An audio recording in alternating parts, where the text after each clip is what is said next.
Boa noite. É, o tema proposto aqui que eu vou falar hoje é sobre a regra de São Bento, o manuscrito que está no Museu Mariano Procópio, que é o meu objeto de investigação e estudo nesses próximos 2 anos do mestrado. Eu fiquei pensando, fazendo uma retrospectiva, né? Eu tive uma professora de metodologia que ela disse assim que não é a gente que escolhe o objeto de pesquisa, o objeto é que escolhe a gente. E isso é verdade, né? Às vezes é um pouco raro alguém encontrar um objeto de pesquisa, uma área assim específica para pesquisa, mas no meu caso, se fizer uma retrospectiva, estava assim às vezes até bem debaixo do nariz e só eu que não percebia, né? E estava, digamos que, tentando atirar para outras áreas, né? Os amigos aqui do Instituto sabem que eu passei assim, por alguns anos estudando para concurso, tentando nessa área de educação e tudo, né? Sem muito sucesso, né? E o objeto meu de pesquisa estava assim, digamos que bem de frente, né? E uma própria retrospectiva eu faço aqui mesmo em relação aos confrades que são testemunhas disso, né? Eu já havia dado, acho que uma palestra aqui sobre os manuscritos do Mar Morto. Depois eu dei uma palestra também sobre as cantigas do rei Afonso, os manuscritos musicais da Espanha. Já havia falado sobre o prólogo da regra de São Bento aqui. Então, de forma que os manuscritos e São Bento, de modo específico, me perseguem onde quer que eu vá, né? Todos aqui também sabem da minha devoção e contato que eu tenho com a regra beneditina, né? E deparar com um manuscrito da regra do século XVI na nossa cidade, no nosso museu, não é uma coisa assim fruto do acaso, né? É uma coincidência ou uma providência, não é um fruto do acaso, né? Um desses manuscritos aqui. Então, o que eu vou falar hoje não é tanto assim um objeto de um estudo, né? Um estudo já pronto, mas partilhar um pouco com vocês assim da minha pesquisa, daquilo que eu já consegui pesquisar, né? Sobre este assunto. Então, de forma que se parecer às vezes que a ideia está um pouco ainda meio que quebrada, não muito arrematada, é porque é algo que ainda está em desenvolvimento. E eu acho que falar aqui também me ajuda um pouco a organizar essas ideias, né? Eu acho que a finalidade do Instituto é esse aprimoramento. Então, desde quando me deram a oportunidade de falar aqui a primeira vez, quando eu devia ter uns 20 e poucos anos, a gente também vai crescendo um pouco, né? E também ouvir um pouco de vocês, se for o caso, né? Acho que ajuda, porque às vezes quem está ouvindo e vendo pode apontar coisas que eu ainda não tinha percebido nisso.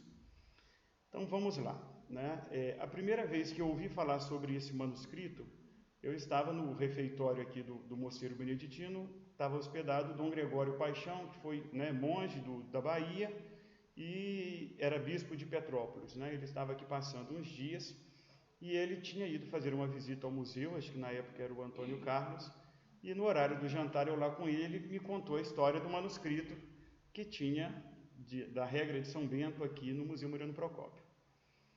Ele muito empolgado, porque ele também trabalhava na biblioteca do Mosteiro da Bahia, né, é formado também em História. Então a gente teve uma longa conversa sobre esse manuscrito, né? E eu, assim, meio admirado de ter um manuscrito da regra, já que o conteúdo já era conhecido meu, né? O texto da regra se encontra atualmente publicado, traduzido nos diversos idiomas, né? A raridade mesmo estava em ser um manuscrito do século XVI. Mas a ideia ficou adormecida, né?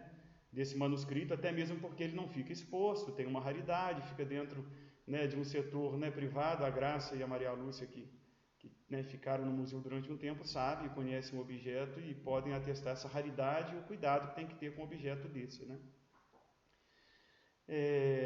Pronto, e aí fui fazendo a graduação de História depois disso, né? E no finalmente lá da graduação existe uma tal de habilitação em Patrimônio, que consiste em fazer umas disciplinas e estágios na área de patrimônio.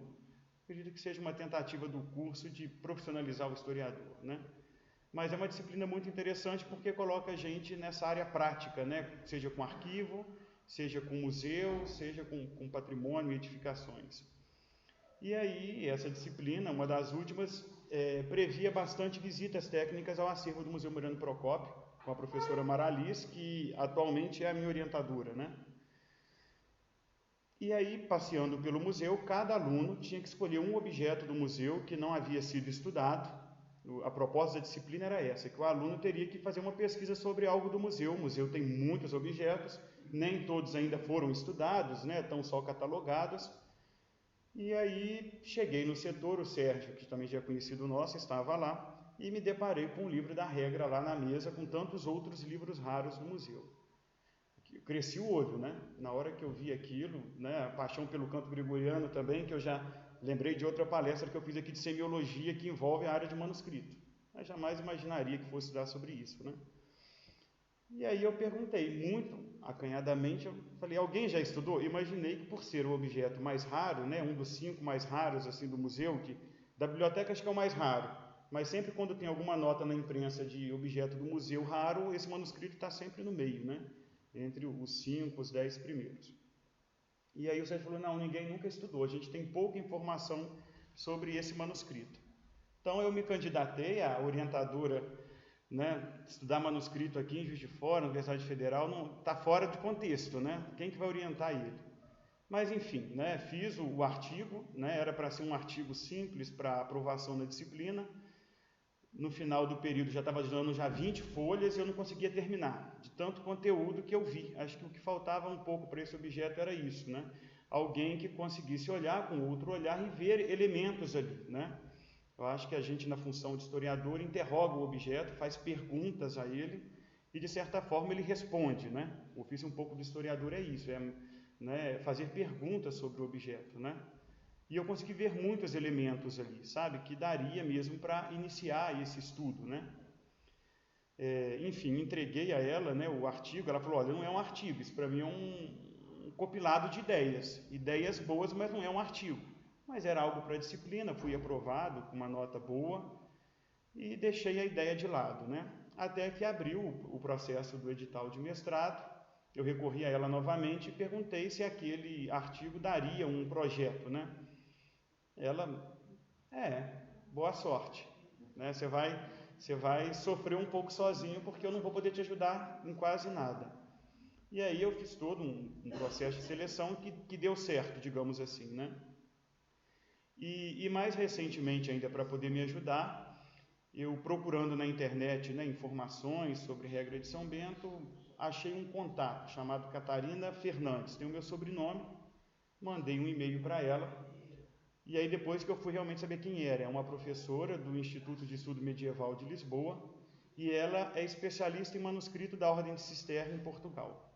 Então ela ficou muito interessada na pesquisa, né, sobretudo porque a existência desse manuscrito aqui em Juiz de Fora é desconhecida até mesmo entre nós, quiçá para os europeus que estão lá estudando a Ordem de Cisterna. Não vai haver uma revolução nos estudos, mas de certa forma esse manuscrito ele completa, né? Ele dá um dinamismo nesses estudos que já existem lá, à medida que pode ser estabelecido comparações, enfim, né? Reflexões sobre esse objeto. Então, o objetivo aqui hoje é mostrar um pouco, né, dessa pesquisa que ainda está engatinhando, mas compartilhar com vocês um pouco disso, né, sobre, então, esse manuscrito da regra que tem aqui no Museu Mariano Procópio.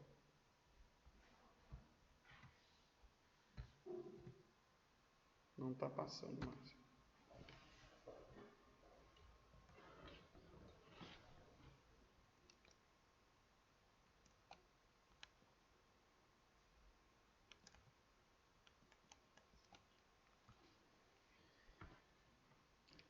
E aí eu acho que essa frase aí do Pina Martins, que é um escritor português, ela meio que serviu de um fio condutor, né, para todo esse tipo de pesquisa minha, né?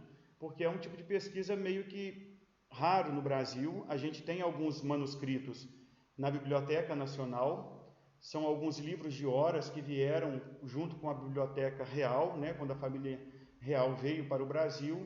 Então, eles trouxeram alguns manuscritos, né, de livros de horas, né, utilizados pela família real. E aí, há uma bibliotecária de lá que tentou fazer também esse estudo, porque a área de codicologia é algo muito específico, né? Dentro do estudo de livro raro, existe uma área chamada de codicologia que estuda os códices. E ela fez um trabalho muito interessante, que é esse catálogo de livro de horas. Então, ele abriu um pouco, né, de luz para mim, para saber como que eu vou fazer esse tipo de trabalho, esse tipo de pesquisa, por onde começa, né? É um livro que não tem página, então você tem que classificar com fólio, tem iluminura, é um tratado completamente diferente. E ela colocou como epígrafe nesse trabalho dela essa frase do Pina Martins, né? Livros, mercadoria espiritual, têm como grande virtude desafiar os séculos, trazendo-nos não apenas o seu conteúdo, mas a sua concretude de livro. E aí, nessa concretude de livro, é que é o pontapé inicial dessa minha pesquisa. Porque o conteúdo da regra de São Bento já é conhecido, né? E tem, assim, estudiosos, assim, muito, né, peritos nisso, né? O próprio professor Campolina, a tese de doutoramento dele foi sobre a regra de São Bento, né? Num tema até muito complexo, que é sobre a autenticidade da regra de São Bento, porque há outras regras que coexistiram junto, né? A regra do mestre, por exemplo, e ele faz todo esse estudo do texto, né, da regra de São Bento, no sentido da autenticidade do texto, né?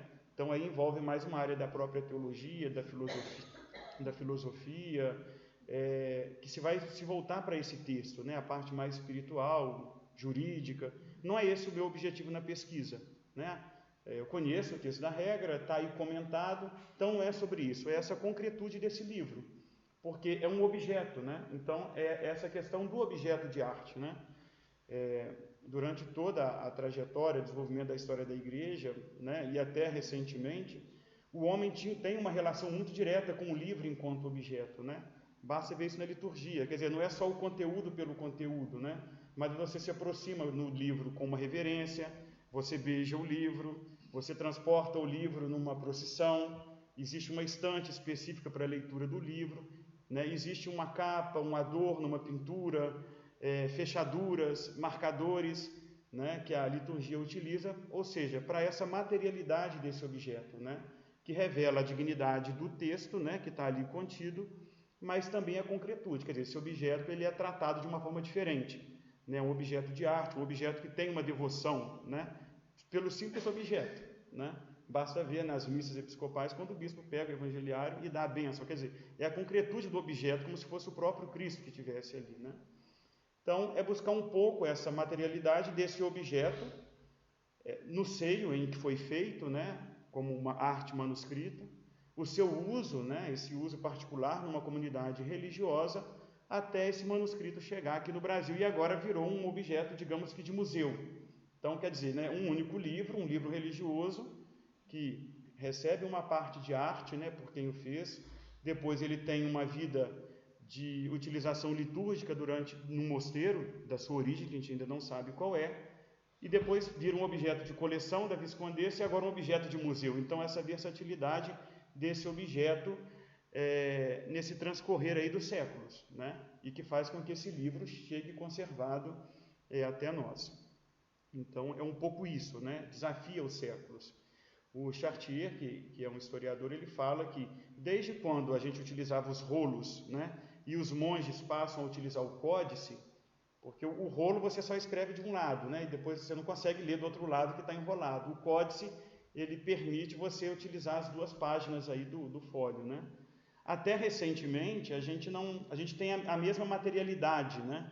Que é o papel, o fólio, o pergaminho. A gente só vai romper isso com os meios tecnológicos, em que a gente vai utilizar o computador para leitura, ou o celular, ou seja, essa concretude do objeto vai ser perdida, já que o suporte do livro não é mais o papel, mas é o mesmo do jogo, da televisão, do entretenimento, que é o celular, enfim. Então aí o livro perde essa materialidade do objeto, né? Já que hoje em dia o suporte da leitura é o do entretenimento, é o computador, é a tela, né? Aí o livro se rompe. Mas desde o fólio, passando pelo manuscrito, pela imprensa, né, com Gutenberg, o livro ainda tem essa materialidade do objeto, né, a sua concretude aí de livro. Então, esse aí é o manuscrito, né, sobre o qual eu estou estudando. Muito bonitinho, né? E na época que eu fui fazer o artigo, o museu ia abrir a vila, então eu não pude vê-lo, né? Isso foi, por um lado, um tiro no pé, porque como é que você vai fazer um artigo, um estudo de um objeto que você não tem acesso, você não pode manusear, você não pode olhar as folhas, você não pode observar o conteúdo. e eu só tinha essa foto que foi tirada do site da Tribuna de Minas. Eu falei, bom, é por aqui que eu vou, né? E isso foi interessante, esse caminho desse processo de pesquisa foi interessante, porque a dificuldade de estar no museu não me impediu de fazer esse estudo. O que eu fiz? Eu vou buscar, então, pelas informações que eu posso ter a partir daqui, vou buscar fora. E aí eu fui achando alguns indícios, né? Algumas coisas interessantes que poderiam me responder um pouco sobre esse livro, né? Sobretudo quanto à sua origem, quanto ao idioma, por que ele veio parar aqui no Brasil, né? São coisas que eu ainda vou, né? Merecem ainda serem mais investigadas, mais a fundo, mas é um pouco isso. Depois eu vou tentar entrar um pouco no detalhe para mostrar para vocês os elementos que eu consegui extrair desses 2 fólios, né? É a única iluminura que tem no manuscrito todo é essa do São Bento, e o primeiro fólio, né, com a letra capitular ali, toda ornada. Esse estilo da capitular, ele se repete em todo o livro, todo início de capítulo da regra. A regra são 73 capítulos, né, capítulos pequenininhos, igual, né, sobre temas agrupados, mas tem uma ornamentação, né, o que já torna um pouco mais raro, porque é um livro do século XVI, já se tinha a imprensa nesse período. Em 1500 você já tinha uma regra impressa em Portugal, não sei na Espanha, mas em Portugal a regra de São Bento já tinha ela, né, em tipografia em 1500. Então esse livro, de certa forma, ele, né, parece que está um pouco descontextualizado do seu tempo, ou melhor, envolve um contexto até do historiador do Legoff de uma Idade Média mais alargada, né? Ela não terminou com a queda do Império Romano no Oriente, mas ela se estende até o século XVIII. Né? Você vê que é uma característica de se fazer da Idade Média, né? Capitular, manuscrito, pergaminho, iluminura. Então, ou seja, ela tem toda uma característica, né, na sua feitura medieval, embora do século XVI, né? Então, isso também é um elemento que vai ser explorado na minha pesquisa, né? Porque é o que eu falo, a concretude do livro, talvez para um mosteiro, uma regra de São Bento num papel assim, quer dizer, não é só o conteúdo pelo conteúdo, mas aquilo que o livro representa, né? E a regra de São Bento, ela é feita uma leitura diária, né? Quem conhece os mosteiros beneditinos, São Bento na própria regra prescreve que seja feita uma leitura semicontínua. Então esse objeto, certamente na sala do capítulo, que eu imagino, não era um livro de biblioteca, era um livro que ficava na sala do capítulo, do mosteiro, a sala de reunião dessa comunidade.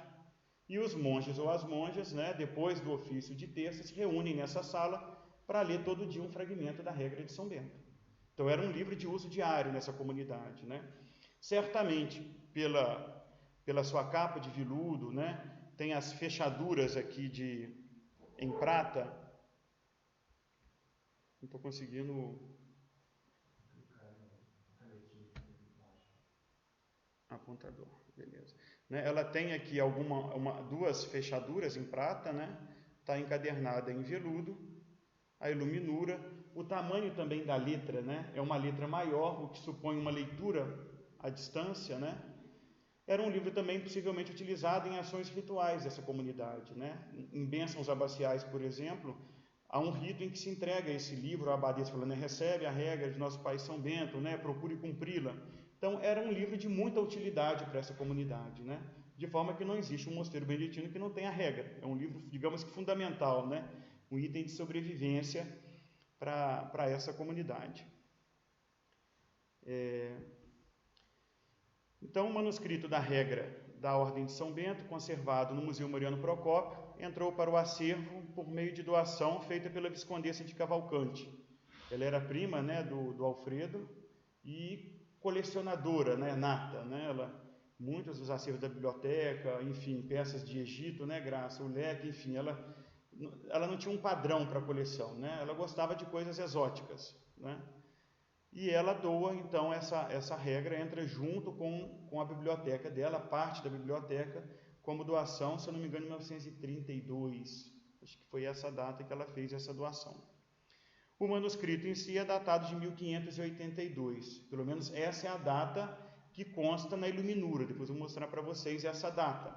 Né? Pode ser a data em que foi feito? Eu acredito que sim. Né? Pelo menos é uma data, digamos que mais próxima. já que na marginalia do livro, né, na primeira e na última folha, não tem nada escrito. É muito comum quando a gente faz esses estudos de códices, porque às vezes os monges costumavam anotar muitas coisas nas margens dos livros, né? E aí eu falei, pronto, eu estou fazendo uma pesquisa que eu não sei a origem, eu quero saber a origem. Já pensou que se o dia que eu ver a peça eu acho bem lá assim anotado o lugar de onde veio, né? A pesquisa termina por ali. E aí depois, quando eu estive com o manuscrito, eu vi que ele não tem nada anotado. Então, a pesquisa, de certa forma, ela continua, né? E essa é a grande dificuldade de quando se faz uma pesquisa, por exemplo, né, dessa minha co-orientadora que está em Portugal. Ela falou, eu não tenho essa dificuldade porque eu estudo manuscritos in loco, eles foram achados, eles estão conservados nos seus mosteiros de origem. Mas no caso da Espanha, depois eu vou contar isso para vocês, houve um processo diferente em que muitos dos livros e dos bens eclesiásticos acabaram saindo da Espanha, né? Então, aí a gente tem essa dificuldade de onde que veio esse manuscrito. E aí, nessa minha pesquisa, né, eu falei, bom, eu tenho que justificar, porque para mim é um livro raro, né? E o que seria então esse conceito de raridade, né? Pelo menos aqui no Brasil relacionado a livros, né? E aí o Rodrigues, esse bibliotecário, ele tem esse conceito, né, de raridade, que eu acho que esse livro se enquadra em tudo e ainda um pouco mais, né? Livro raro é aquele difícil de encontrar por ser muito antigo ou por tratar-se de um exemplar manuscrito, que é esse caso. O manuscrito é único, não tem duas cópias, né? É único, feito à mão. Ou ainda por ter pertencido a uma personalidade de reconhecida projeção e influência no país e mesmo fora dele. Então, por exemplo, a própria Viscondessa pertenceu a ela. Então, isso também confere raridade a esse manuscrito. Ou reconhecidamente importante para determinada área do conhecimento, né? Física, biologia, matemática ou outras. O uso de critério de raridade bibliográfica justifica-se pelo fato de que tais livros merecem tratamento diferenciado, visto seu valor histórico, cultural, monetário e mesmo a dificuldade de obterem-se exemplares. Então, é o que eu reitero aqui. A raridade não está no conteúdo da regra, que é conhecido desde o século VI, né, quando supostamente São Bento tenha escrito e divulgado por outros mosteiros. Não é isso que está em jogo aqui. O que está em jogo é a materialidade desse objeto, né? O critério de raridade adotado pelas bibliotecas geralmente está vinculado à ideia de antiguidade e valor histórico-cultural. A idade cronológica leva em conta a aparição da imprensa nos diversos lugares do mundo ou da região onde foram impressas obras, e desta forma justifica-se o princípio de que todos os livros publicados artesanalmente merecem ser considerados raros, né? E aí eu repito aqui, em 1500 já se tinha a regra de São Bento publicada em português por imprensa em Portugal, né? Então os mosteiros ainda estão conservando em pleno século XVI, né, um modo, né, de produzir os seus livros altamente medieval, né? Aquela ideia de uma idade média tardia, alongada, né?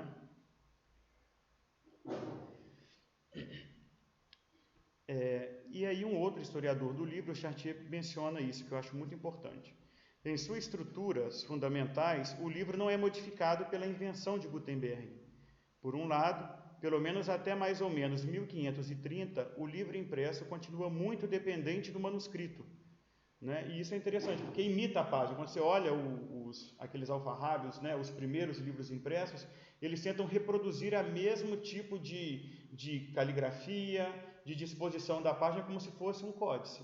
E, inclusive, depois de impresso, mandava para o ilustrador iluminar também um livro impresso, né? Ou seja, essa característica bem do códice, né? O livro impresso continua muito dependente do manuscrito, imita-lhe a paginação, escrita, aparência.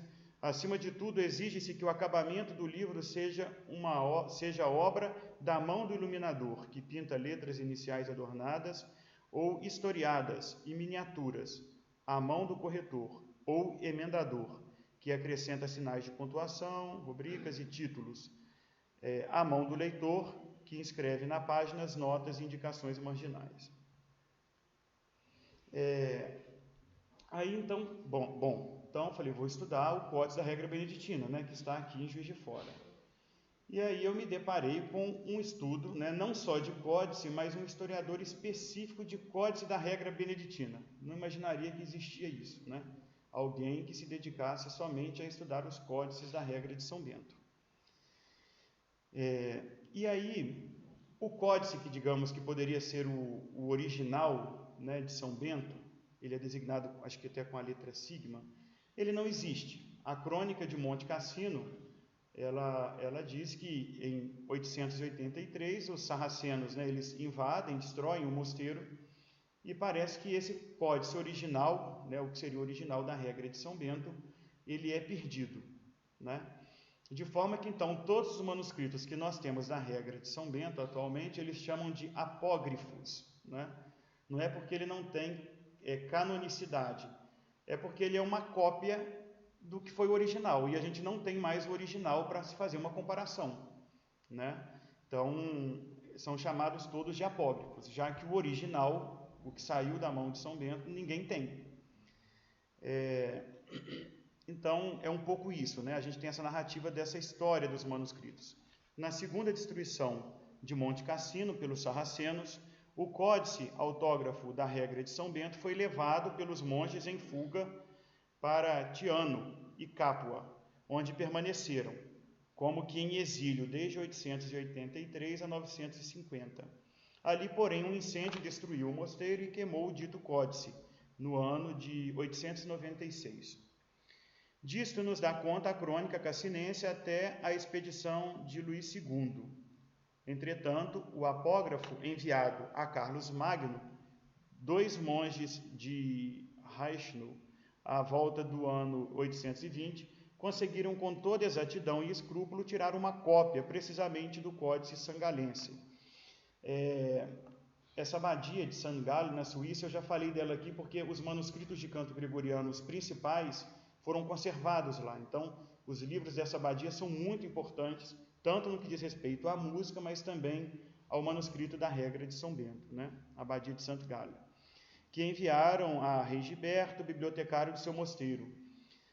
E é esse manuscrito que permite, então, de alguma maneira, apesar de todas as vicissitudes, afirmar que temos não o original de São Bento, mas o texto que reproduz o códice primitivo da regra de São Bento, né? Seria, digamos que, a cópia mais fiel. Então, aí nós temos um exemplar, né? Esse talvez seja o códice mais antigo da regra de São Bento, está conservado na Inglaterra, em Oxford, e tem uma datação mais ou menos do século VIII, né? Então, um manuscrito bem antigo, de 700 e pouco, né? O mais antigo. Mas, porém, ele não é um texto, digamos que integral da regra, ele tem alguns comentários junto. Isso era muito comum, em que o texto da regra viesse interpolado com outros textos, né? Durante a Idade Média era muito comum que o texto da regra viesse junto com o martirológio, então você não tinha um livro específico da regra de São Bento, vinha sempre junto com um outro códice. Então, esse é o mais raro pela antiguidade dele, né? E aí, em relação à classificação dos manuscritos da regra beneditina, nós temos 3 grupos, né? O primeiro, que seria o arquétipo, que é aquele modelo que foi perdido, né? Que ninguém tem. E o primeiro seriam os manuscritos que possuem o texto puro, né? Ou seja, é um texto que não está interpolado com comentário, com vida de santos, ele é um texto puro da regra de São Bento, com seus 73 capítulos, né? Seriam, digamos que, os mais fiéis a esse manuscrito da regra de São Bento. Desse está o tal do Códice Sangalense que eu mencionei, que foi copiado ali, né, pelos monges depois que os sarracenos invadem lá Monte Cassino. Todos esses códices dessas famílias, né, que são designados, digamos que, os mais importantes dessa classe A, eles são designados pela letra A e tem o incipit, obsculta. Eu já falei isso quando eu comentei aqui há alguns anos sobre o prólogo da regra, né? Ela começa assim: obsculta, ó filho, né? Escuta, ó filho, os preceitos do mestre, inclina o ouvido do teu coração aos conselhos de um piedoso pai. Assim começa o prólogo da regra. Então, esse obsculta, né? Esse início obsculta indica os textos mais antigos da regra. Os textos mais recentes são ausculta, que vai haver uma mudança, né, na grafia do latim, Então, se começou com ausculta e não obsculta, você já sabe que é um manuscrito mais recente, não é um manuscrito mais antigo da regra. O segundo grupo de manuscritos, né, seriam os manuscritos que possuem um texto interpolado. É aquele mais antigo lá, em que você tem o texto da regra juntamente com outros textos juntos, né? E aí muda, de alguma forma, esse conteúdo original da regra. Isso eu achei interessante porque eu participei de um congresso que teve internacional, foi online, só sobre o manuscrito da regra de São Bento.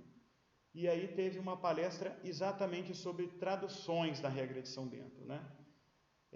Me parece que era muito comum nesse período que os abades, sobretudo mosteiros femininos, que as abadesas traduzissem as regras, a regra de São Bento, fazendo adaptações a determinada região e às vezes com a intervenção do bispo. No caso masculino nem tanto, porque primeiro que eles utilizam sempre a regra em latim e eles têm essa ideia de um abade geral que controla os mosteiros masculinos. Mas no caso das monjas, elas ficam muito dependentes do bispo local. E às vezes esse bispo acaba fazendo algumas correções, adaptações no texto da regra. Então, essas pertenceriam, digamos que, a esse segundo tipo de manuscrito, né? Perdão, uma pequena confusão. Esse seria o terceiro grupo, né? Que são os textos contaminados, né? O segundo grupo é os ausculta, que é o que eu falei, que eu acredito que é o que pertence à regra que está no museu, né? Ela começa com a capitular A, de ausculta, e é um texto do século XVI, quer dizer, então coincide realmente com essa mudança do latim. Nesse processo de pesquisa, né, uma das primeiras coisas que me foi solicitado tanto pela banca que fez a entrevista, a última entrevista, era se eu tinha o acesso ao objeto de pesquisa. Porque às vezes acontece muito isso, né? Eu quero pesquisar a pirâmide do Egito, mas você vai ao Egito, você tem dinheiro para poder ir para o Egito e ficar lá, né? Então eu tive que pedir ao museu, né, uma autorização para poder estar começando a estudar esse manuscrito, porque não adianta, você entra no projeto e depois o acesso a você é negado, como é que você faz? A pesquisa termina, né? E aí a minha orientação é que eu faça, digamos que uma digitalização, né? Isso no Brasil a gente tem essas dificuldades, né? Na Europa você acha tudo digitalizado em sites, você consegue de qualquer lugar pesquisar e ter acesso a esses manuscritos. Aqui a gente tem essa dificuldade de máquina para isso, né? Então eu não quis tirar foto, né? A próxima imagem aqui sou eu indo lá pesquisar. É um livro de tamanho natural, não é tão grande, né? Eu não quis tirar foto porque eu teria que abrir o livro, né? Isso forçaria um pouco, porque ele, né, está todo costurado, é em pergaminho. Não ficaria com uma resolução boa para depois eu estudar em casa, pesquisar. Então, o que eu estou agora na fase é de tentar viabilizar uma digitalização boa desse manuscrito, que sirva não só para mim, mas tanto para o museu e para tantos outros pesquisadores, né? E o museu não tem o scanner planetário, né? Que é o que vai exatamente planificar, compensar a lombada para você não ter que abrir o livro e danificar. Então, eu estou tentando essa parceria com o Arquivo Central da Universidade, que eu fiz estágio lá, e eles têm esse scanner planetário.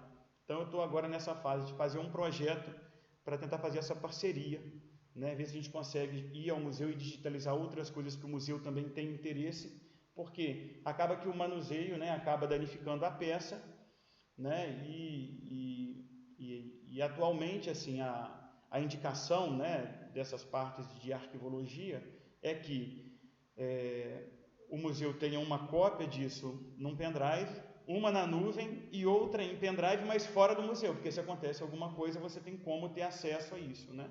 É claro que o objeto tem a sua materialidade, digitalizar tudo não resolve, né? Mas me permite, por exemplo, em casa, abrir, né, analisar o texto, que é o que eu preciso agora, seria exatamente analisar esse texto, né? E aí, então, eu vou tentar comentar com vocês, assim, de memória, o que eu consegui ver nessa primeira visita, só com base nesses 2 fólios, né? Eu lembrei que eu não tive acesso para o artigo, ao manuscrito num todo, porque o museu estava abrindo a vila, né? Então, eu não pude vê-lo. Então, essa, digamos que é a página mais ornamentada do manuscrito, né? Aí você fala, mas um só. se você considerar que é um livro de origem cisterciense, que é uma ordem que é muito despojada, tanto na arquitetura, no estilo de vida, se você já tem uma iluminura, já é até muito. Já indica que é um livro diferenciado dos outros, né? Porque os cistercienses são muito despojados nesse tipo de coisa.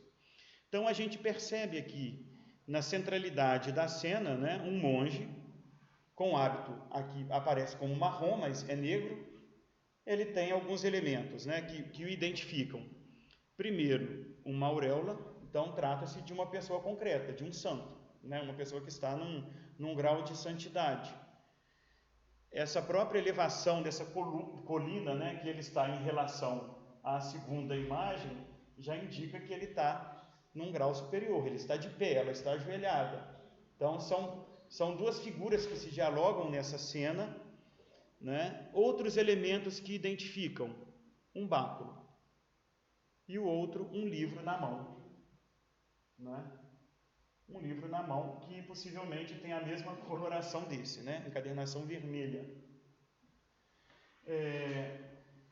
Identifica-se, né, regra de São Bento, e isso é interessante. Antigamente se analisava iluminura independente do texto, né? Hoje em dia, os trabalhos que se tem de codicologia, você sempre faz a análise do texto juntamente com a imagem, porque a imagem ela só existe em função do texto.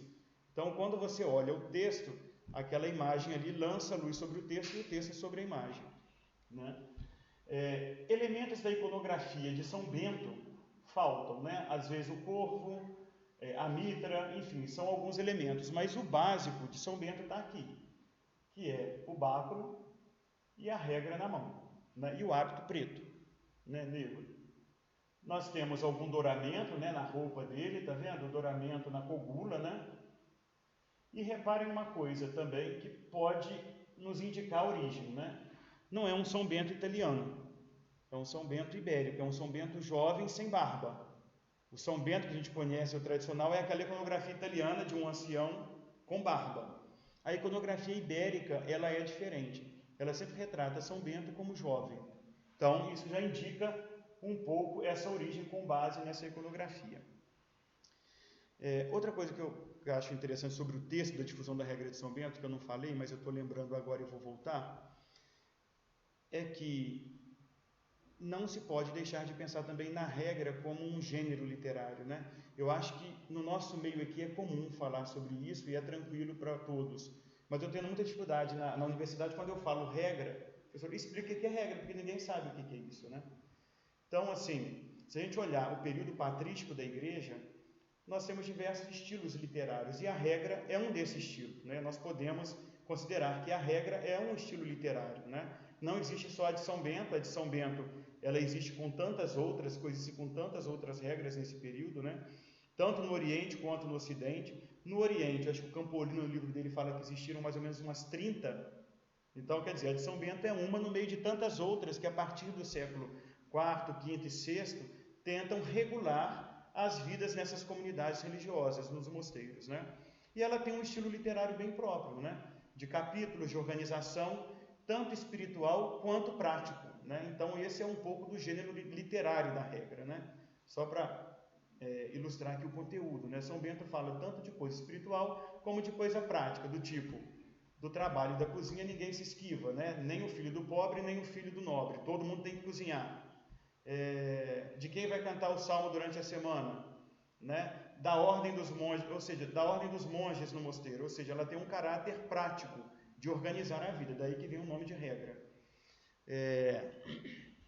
Porque quando eu falo regra, o pessoal fica, o que é isso? É um gênero literário, né? Como tem epístola, tem escrito apologético, tem homilia, a gente tem um gênero literário, regra. Tem a de Santo Agostinho, né? Tem outras regras, né? que são famosas, né? No Oriente a gente tem a de São Basílio, enfim. Então, terminado, né, essa primeira figura, a gente passa aqui para a segunda. Ela está num grau mais inferior, relacionado com a figura central, numa postura de joelhos, né, de quem está rezando, tem um rosário aqui na mão, né, não é típico da iconografia beneditina, essa devoção mariana, acho isso muito interessante, não é muito comum essa representação, mas ela tem um terço na mão e um livro também que parece ser uma regra, né? O olhar dos dois se direciona, você olha para ele, quando você vem aqui em cima, automaticamente o olhar dele te direciona para a figura de baixo, né? A indumentária, né, diverge. Você vê que não é uma monja beneditina, está de branco. Então, daí você vê que pelo hábito pertence à ordem de Cister, né? O cisterciense, alguma reforma que houve dentro da própria regra de São Bento, por volta de 1098, né?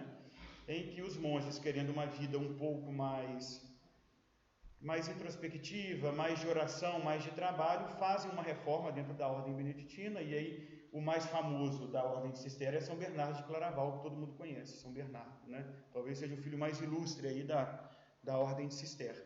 E aí há, digamos que essa divisão, os monges que usam o hábito preto viram os beneditinos, e os hábitos brancos é o cisterciense, né? Então ela está com um hábito tipicamente da ordem de Cister. Não tem nenhuma auréola. Então, isso me leva a crer que não se trata de uma santa, de uma pessoa concreta. Acho que ela está aí na cena simplesmente para poder ilustrar que é uma regra que pertence a Cister. Se fosse uma santa, certamente teria a auréola ou algum elemento que identificaria quem é essa pessoa, né? Aqui em cima a gente percebe uma nuvem com uma pomba. A pomba também tem essa auréola. Espírito Santo, na iconografia, né, não tem dúvida. A ideia que a gente tem na cena é de instrução, o livro na mão, né? Uma pessoa em pé, outra pessoa na atitude de quem está recebendo, né? Esse raio também que sai do céu e chega até a fronte, dá essa ideia da iluminação, do conhecimento, né? O Espírito Santo que ilumina a mente, que dá o conhecimento, a sabedoria. Aqui em volta a gente tem na moldura alguns elementos da natureza, aqui embaixo algo que parece um pavão, lebres aqui, né, elementos do reino vegetal, algumas borboletas aqui em cima. Eu pretendo fazer uma digitalização boa, viu, gente? Esse é o que eu falo, essa partilha hoje é de uma pesquisa, que ainda não está pronta, mas quando estiver pronta ou quando eu descobrir mais coisas, eu venho aqui trazer para vocês. Aqui está escrito Soli Deo Gloria et Honor. Então, é o que nós temos, e aqui a data, 1582, aqui embaixo, nessa bola. Então, só com base nessa iluminura, você já tem a ideia da ordem de Cister, uma monja, um mosteiro feminino. Até então, era isso, mais ou menos, que sabiam, né? É o que o museu tinha de informação. Porque também traz o título, Regra de São Bento, né? Mas não tinha uma informação. Então, essa iconografia da monja indica a ordem de Cister. Aí, no dia, na visita, eu já comecei a bater o olho, né? Porque pela letra, assim, parece que é tudo uma coisa só. Então, você tem o Intict, que é o Ausculta, o A está aqui, todo ornamentado. Ausculta, Ophilia, Precepta, Magistre. Aí eu, o quê? São Bento escreveu, foi para monge, escuta ao filho os preceitos do mestre. É assim que as irmãs leem aqui no mosteiro.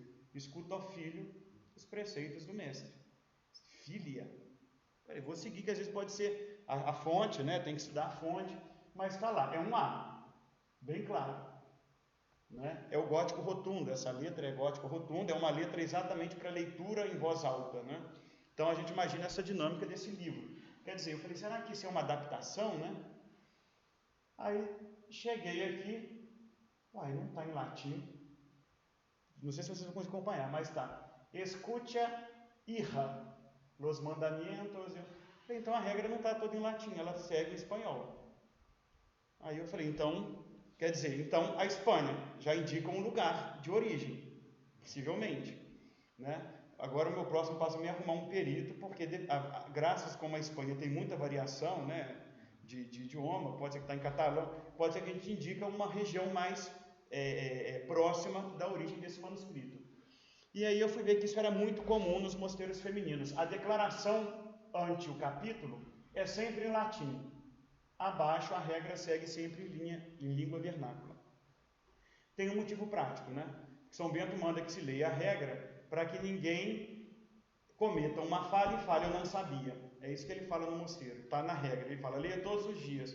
Cheguei atrasado na oração. Não sabia. Está na regra, a gente lê todos os dias. Então, talvez por isso, essa pluralidade de tantos nobres, mas também de filhos de camponeses nos mosteiros, a ideia de que essa norma seja entendida por todos, ou todas aí no caso, para que ninguém se esquive e possa falar que não sabia que estava na regra. Por isso, então, a língua vernácula, num livro litúrgico de 1500, né?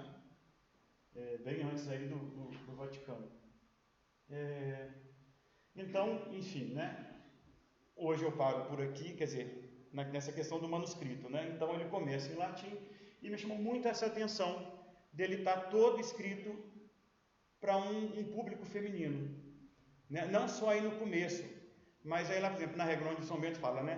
Os homens, os monges levantarão às 5 da manhã, lá está, as donas levantarão a tal hora. Então a regra está toda adaptada para um público feminino, como se São Bento estivesse dirigindo diretamente para as mulheres. A gente sabe que ele escreveu para um público masculino, né? Então essa iluminura, escuta, ó filha, o preceito dos mestres, ilustra muito bem realmente essa cena, né? A monja, ela está realmente ajoelhada com o livro na mão, escutando São Bento lhe ensinando, né, os preceitos da vida espiritual. Vamos lá, mais o que eu posso falar daqui? A questão da difusão da regra de São Bento, né? Isso é uma coisa interessante, porque a gente supõe, São Bento italiano, né, de Nurcia, que a regra teria uma aceitação primeiro na Itália, e ela não teve. São Bento não fez sucesso na Itália, por incrível que pareça. Ele fez sucesso primeiro no sul da França. Então, Carlos Magno, ali, o Império Carolíngio, teve um fator crucial na difusão da regra beneditina, quando, a partir de Carlos Magno, ele obriga que todos os mosteiros no seu território sigam a regra de São Bento. Na região da Itália, em que São Bento estava, existia já uma regra de São Columbano, que era a mais famosa. Então, talvez por isso São Bento não teve uma primeira aceitação na Itália, mas num ambiente fora. Ele foi profeta fora da Itália, né? Primeiro na região da Espanha, no sul da França, até a Alemanha, depois na Itália. No caso da Península Ibérica, que é de onde a gente supõe que esse manuscrito venha, a regra entra ainda muito mais tardiamente. Então esse manuscrito ainda é mais raro ainda, porque na Espanha visigótica o que vigorou era a regra de Santo Isidório de Sevilha e de Santo Frutuoso de Braga. Então a regra de São Bento ela já era conhecida durante toda a Idade Média na Península Ibérica, mas como um texto literário. Não tinha nenhum mosteiro que utilizava a regra de São Bento enquanto norma, ou seja, não tinha beneditino na Península Ibérica. Você tinha a regra de Santo Isidório de Sevilha, os monges se organizavam com base naquela regra. Então, quando que a regra de São Bento vai entrar no território da Espanha? A partir de Cisterra, a partir da virada do ano 1000 para 1100 e alguma coisa. É a partir daí que a regra chega. Então, se você tem um manuscrito do século XVI, né, ele é raro também por isso, devido a esse pouco tempo dos manuscritos da regra de São Bento aí. E agora é o próximo passo que eu vou ter que entrar em acordo com a minha orientadora, porque a gente na historiografia aqui compra a coisa de um jeito e lá fora às vezes a coisa é refletida de outro, né? Porque o que o historiador principal do monacato beneditino na Península Ibérica, o Antônio Linares Condé, ele afirma que o monacato beneditino cisterciense ele entra na Espanha num processo de reconquista cristã, e a gente conhece isso um pouco da história. À medida que vai se expulsando os mouros, vai se fundando esses mosteiros, né? Mas isso não é decisivo, né? Parece que há também uma própria ideia da abadia de Cister de se expandir. No entanto, que ela não se expande somente para a Península Ibérica, mas também vai para a região da Alemanha, da Itália. Então, há também uma difusão da Ordem de Cister muito grande nesse período, sobretudo a partir de Bernardo de Claraval. Então, a gente não pode colocar como único peso, imagino eu, a questão da Reconquista. Nessa minha pesquisa, né, eu falei, então o que eu vou fazer? Eu não posso ter acesso à regra do museu, eu vou tentar fazer um inventário de quantos mosteiros femininos tinham na Espanha nesse período. Aí eu fui na internet, você acha muito espaço, aí de um te manda para outro. Eu achei em casa 8 mosteiros, e já achei muito, né? Nesse período aí do ano 1000 até 1500 eu achei 8. Aí nesse congresso eu me deparei com esse mapa aqui. Foram 116 mosteiros fundados nesse período, mais de 50 só de mulheres. Então, quer dizer, essa regra ela pode ter vindo de qualquer um pontinho vermelho desse. É muita coisa, né? Então, talvez um processo de tentar achar uma origem precisa pode se dar, talvez, por comparação com alguma biblioteca, porque há inventários de bibliotecas medievais cistercienses na Espanha. Você pode achar, talvez, uma família desses manuscritos, ou um inventário, né, que possa dar uma região, digamos que mais precisa, de onde veio esse manuscrito, né? Percebam que ao sul você só tem comunidade masculina, porque é exatamente a faixa de Gaza da Península Ibérica, né, até Granada, onde ainda tem muita presença moura, e você colocar mosteiro de monjas nesse lugar é um risco, né, de invasão, né? Mulheres virgens numa comunidade indefesa com mouros é uma situação complexa. Então você percebe que os mosteiros femininos eles se localizam mais na região ao norte, né? Enfim, então esse é um pouco do meu trabalho de pesquisa. E aí eu fiquei pensando, né? Como é que um manuscrito desse, para concluir? Depois vocês podem perguntar, porque muita coisa eu não pude falar por causa do tempo. Falei, bom, então eu consegui identificar mais ou menos, né, de onde veio, como foi feito, uma provável origem, mas e a trajetória desse livro enquanto materialidade, né? Foi vivenciado numa comunidade de mosteiro, um objeto religioso, vira um objeto de coleção e depois um objeto museológico, né? Então, quer dizer, há uma mudança, né, que marca essa história desse objeto. Então, como é que será que isso veio parar no Brasil, né? Aí eu tentei estudar um pouco a Viscondessa de Cavalcante, que foi a que doou. Não temos muita coisa escrita sobre ela, né, Graça? Parece que o Douglas, que estuda um pouco mais sobre ela, mas a família, se ainda tem algum herdeiro, é uma mulher que merecia ser um pouco mais estudada, porque, né, ela tinha um gosto. Eu pensei primeiramente que ela tivesse alguma relação com os beneditinos do Rio. Minha primeira impressão era isso. Falei, eu acho que ela devia ser devota, uma oblata, e aí ganhou essa regra, né? Mas não é bem assim, né? Ainda mais sabendo que ela era uma colecionadora. E aí naquele inventário que eu fiz de 8 mosteiros cistercienses, eu fiz uma tabela, e aí eu ia preenchendo com nome, data de fundação e alguma característica. E aí um mosteiro cisterciense da Espanha eu sabia que era muito famoso, que é o das Huelgas, né? Que os manuscritos musicais são muito famosos por causa de música polifônica, que eles achavam que na Idade Média não tinha música polifônica na Espanha. E esse mosteiro de monjas conservou esses manuscritos que tinham música polifônica. Então tem também um estudo sobre esse mosteiro dessas monjas. E aí, colocando a observação desses mosteiros, todo dia aparecia bens confiscados, confisco de processo de amortização. Eu falei, o que é isso? Porque a gente não estuda muito história da Espanha aqui, né? Nem na universidade, nem na escola nossa. A gente não estuda. A gente estuda só até o descobrimento do Brasil, da América, né? As colônias, mas a gente não se aprofunda depois na história da Espanha. E aí, o que eu me deparei? Né? Essa figura aí é do Juan Mendizábal, né? Ele foi trabalhava na parte de economia nos governos liberais da Espanha. Né? Eu coloquei a foto dele porque eles falam confisco de Mendizábal, mas a coisa na Espanha começou um pouco antes dele e terminou um pouco depois dele, né? Começa em 1798 e vai até 1924, ou seja, coincide com o período da vida da Viscondessa de Cavalcante. O que era esse confisco, né, de Mendizábal, esse processo de desamortização? Eles consideravam que todo bem eclesiástico vindo de mosteiro eram mãos mortas do Estado, que não produziam nada. Então o Estado pega, vende e pega o dinheiro e põe no caixa. Foi isso que eles fizeram na Espanha. Foi muito triste, né? Quando você começa a estudar esse processo, né? E aí a gente vê que tudo da Espanha começou com os jesuítas, né? E depois, nos últimos séculos, aí começam com os cistercienses. Então você vê que a maioria desses mosteiros foram saqueados e os bens foram todos vendidos em leilões para colecionadores. Viscondessa de Cavalcante, colecionadora. Então, talvez seja essa trajetória desse manuscrito ter parado na mão dela. Não consegui achar nenhuma viagem dela para a Espanha, né? Porque tem algumas viagens dela para outros lugares da Europa. Para a Espanha eu não achei nenhuma menção.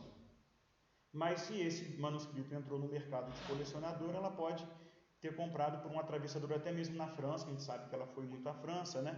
Se fosse um manuscrito que tivesse uma localização ali mais ao norte, né? Navarra, enfim. Conversei com a Nancy também, Graça, e assim, a gente sabe que os leilões né, que fizeram com a Casa Imperial, isso está tudo, né, manuscrito, né? As cadeiras que foram vendidas, as mesas, o que Moriano comprou. Então, você consegue ter acesso a isso. Eu não sei se na Espanha se consegue ter, por exemplo, um inventário desses bens que foram vendidos, né?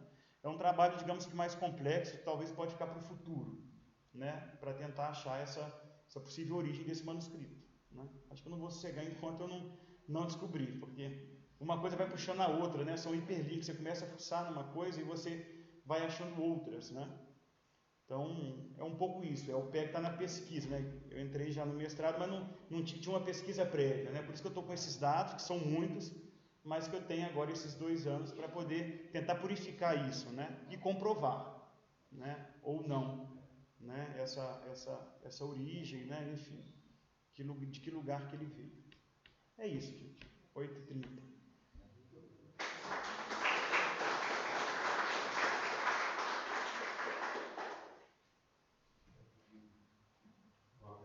Pode perguntar, gente. Porque é o que eu falei, o bom de falar aqui, eu falei o palestra no início,